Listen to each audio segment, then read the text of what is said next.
Good morning. I'm very happy. Well, it's not morning anymore. It's already early afternoon. I'm very pleased to welcome the next guest. This is His Excellency Mr. Sulev Kannike. He's Ambassador of Estonia to Ukraine, and he gladly agreed to come here and share his insights and also his ideas on the current crisis in Ukraine, also comment on the recent statements of the President of Russia on the rights of the ethnic Russians in Estonia.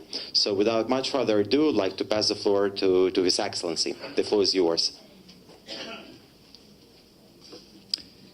Thank you and good afternoon to everybody. I have 5 minutes, so I am making some very short points, political and regarding the present situation.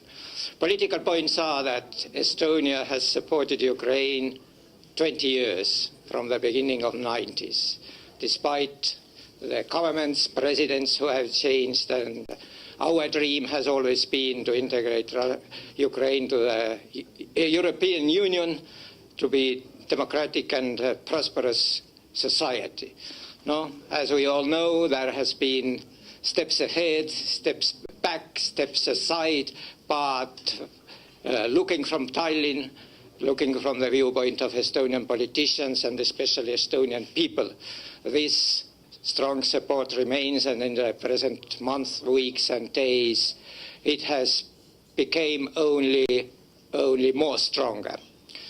And we have common history, not regarding only the 20th century, but going back already some 300 years, even more. Looking at the old chronicles, there are mentioned that Jews served in old Kiev, Russia.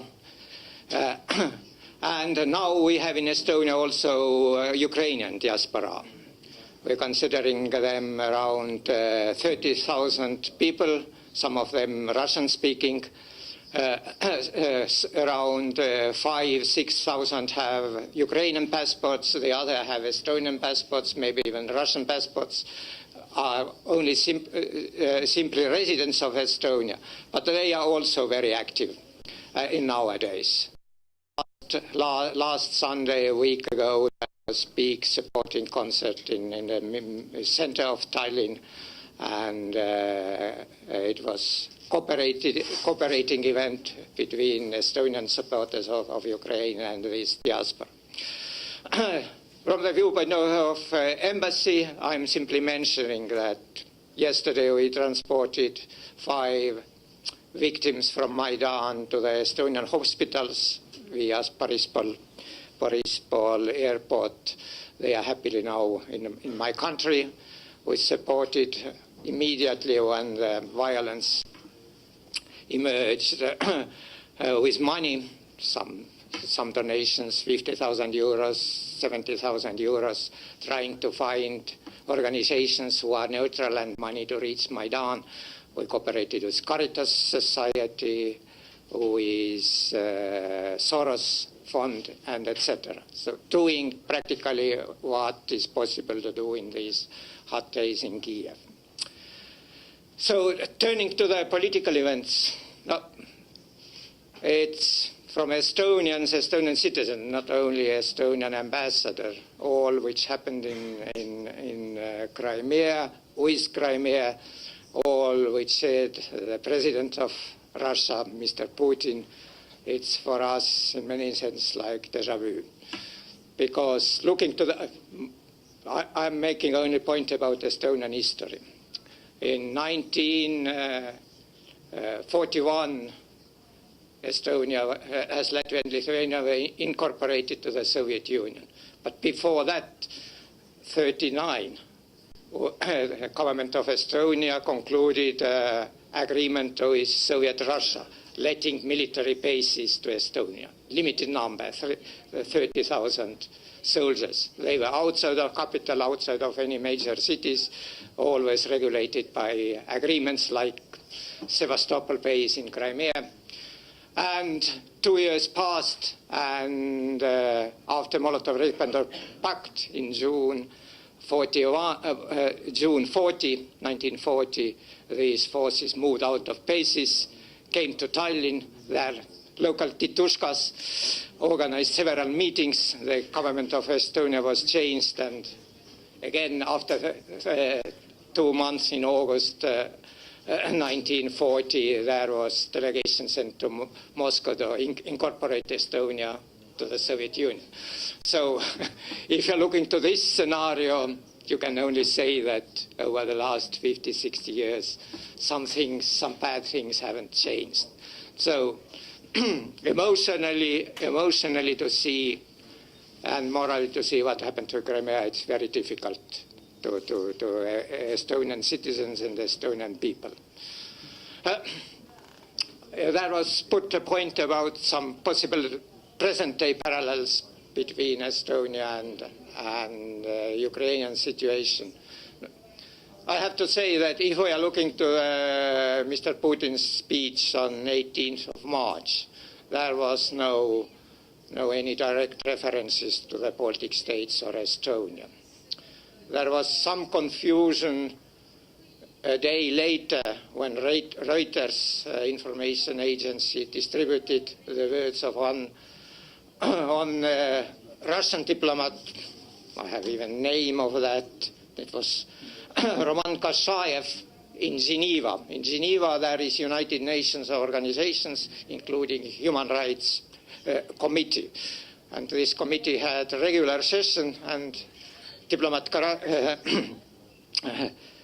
Kashayev made a point about Estonian school reform of Russian language schools.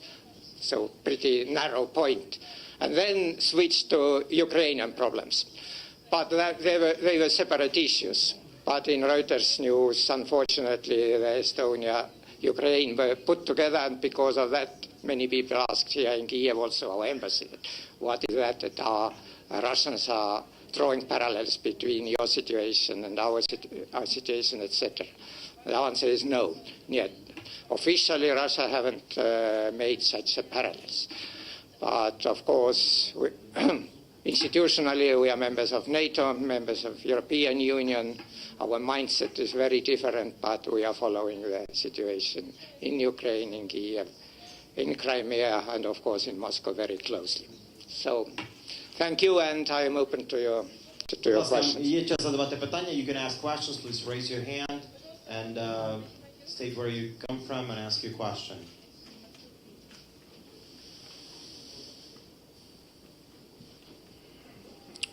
Probably I have.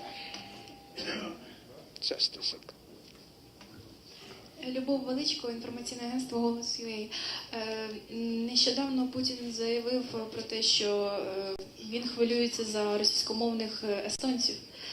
Чи не боїтеся ви, що кримський сценарій повториться в Естонії? No, I get something from Ukrainian, but I didn't. Okay. Aren't you afraid that... Yeah, the question itself only.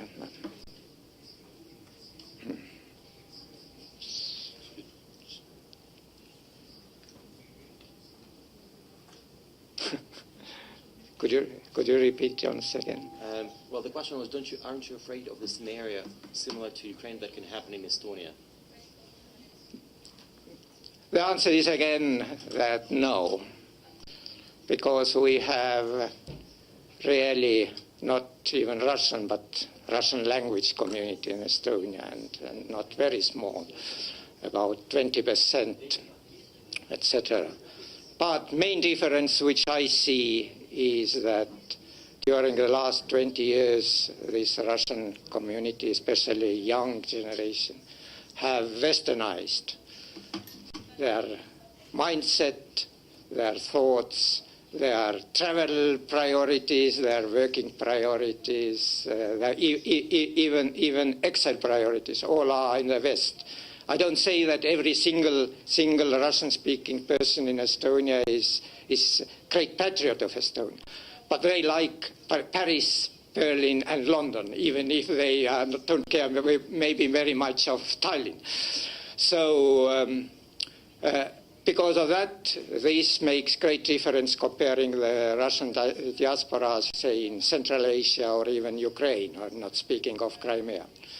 And this Estonian community, there is also a generation gap of these people speaking Russian language, not only Russians, Ukrainians, Uzbeks, whoever, Tatars are there.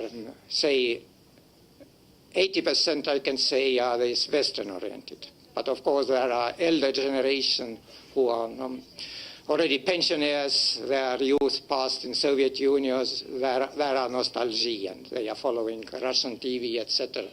But they are not making the climate. The climate are made by young Russians, young Ukrainians, young Jews, whoever living in Estonia.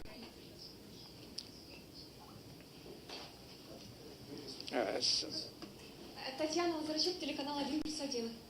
Готова ли Эстония принять беженцев с Крыма? Если да, то на каких условиях?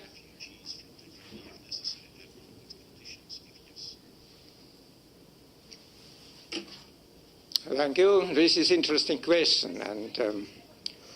And frankly speaking, we haven't discussed it on political level. But of course, our embassy in Kiev is issuing some 1,500 visas in every year, and even more maybe this year. So if the number is limited and people are wanting to get to Estonia or to get temporarily Estonia, etc., we can solve this, I am sure, even through the ordinary visa process. Because to get Schengen visa to Estonia, it's very easy. It's very easy. We made it as simple as possible. Of course, if there will be great influx, we have to discuss it. But usually people are coming there when they have relatives. And I said there are Ukrainian diaspora in Estonia, so we couldn't exclude that. Some people from Crimea ending up in Estonia.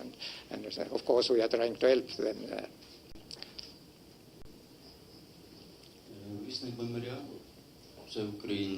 Всеукраїнське об'єднання вісник меморіалу імені Василя Стуса. Не дай Бог, в Естонії такий сценарій, як на Україні. Як би діяла Естонія в своїх діях? Як би відповіла на агресію?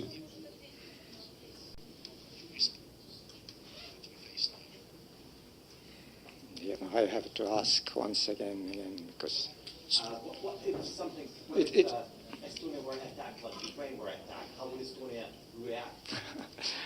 No, it's, as a diplomat, of course,